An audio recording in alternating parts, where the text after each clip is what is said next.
have 3,000 subscribers, but we already have brands reaching out to us, saying we want to reach out to kids, your direct audience. We want to, because I've gone beyond AdSense. There's something I'm doing right now because I waited for AdSense I've waited for 1 year. You know what I started doing? I got to Jenny and Kenny mascots, and we wrote to schools and we told them we want to bring digital learning to classrooms.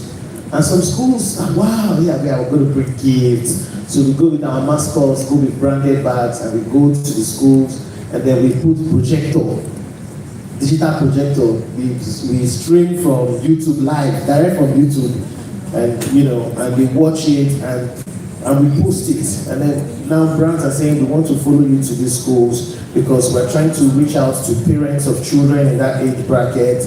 You see, there's money. The richest YouTubers do not rely on AdSense. That's the one thing that you need to. That's for a fact. You must learn how to make those brand deals. You must learn how to sell something. Sell anything. If you don't have what you have, if you don't have something to sell, you can go broker a deal with something. Maybe you do beauty and all.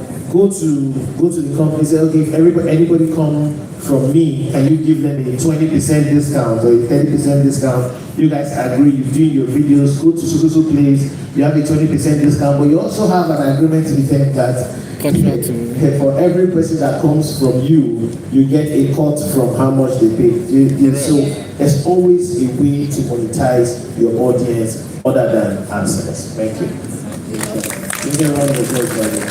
One more thing that has worked for me is meet and greet. Recently I was in London. I don't finish waiting Caribbean go there. I just posted. Tekola is in London. I would like greet us.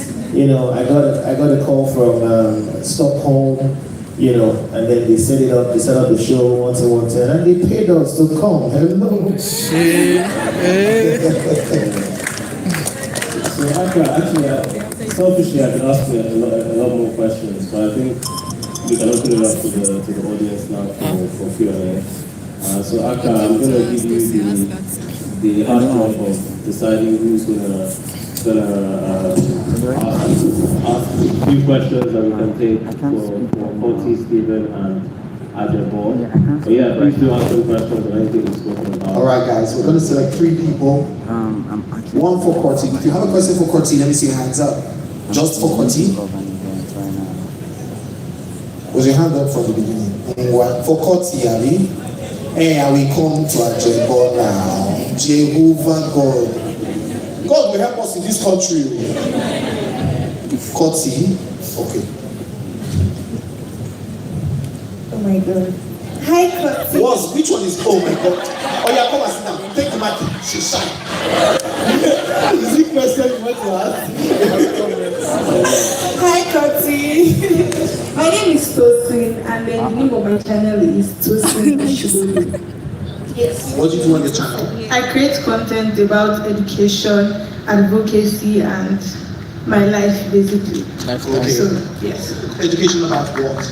Okay, so I recently just graduated from the university. So while I was in the university, I was like helping people that want to come in and people that are already studying. I studied industrial chemistry, so I just help people around because it's not a very popular course. So Put your hands together, please. Okay, so my question for you is, you are one of the major people that made me to start a YouTube channel. And the first video of my YouTube channel is, this is a YouTube experiment. But then my question is, how are you able to transmit? You're a very unique person, by the way. But then sometimes I realize that when I try to create content around probably my personality, as much as people still appreciate that, sometimes some things get lost in transmission. Like I don't know, but you are able to like make us feel what you are feeling in your head without a lot of things getting lost in transmission. But you are able to help us see what you imagine. So my question is just, how are you able to do that? How are you able to do that? Thank you.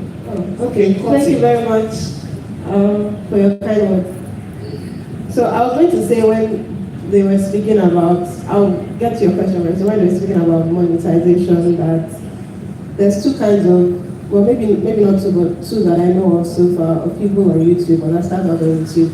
There's the artists, like the real creative artists, and then there's people that are more entrepreneurial, but you also have a creative side, right?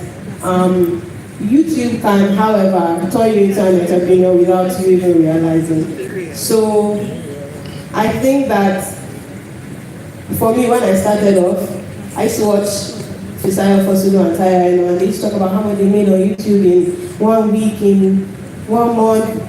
And when I started making money, it just wasn't matching up to that, but I knew I was posting as consistently as them, and I couldn't understand why until I started to do some research. But the thing they also mentioned, Ajabo and Stephen, about the power of YouTube is it has given you a platform, right?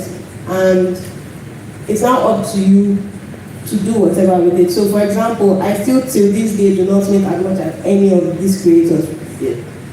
You know. I really don't. However, I have made up to $100,000 from one brand, right? And that's just from one partnership, and that's like there's many more. So I worry for you that a lot of Nigerian YouTubers get very fixated on money, RPM and all that. You are the content, this is you. Do you understand? So you have to kind of build on it. Even if, and I don't even have as much followers, but I have credibility, and I'm going to keep building on that. So answer your question, I was hoping I would have answered it somewhere inside there.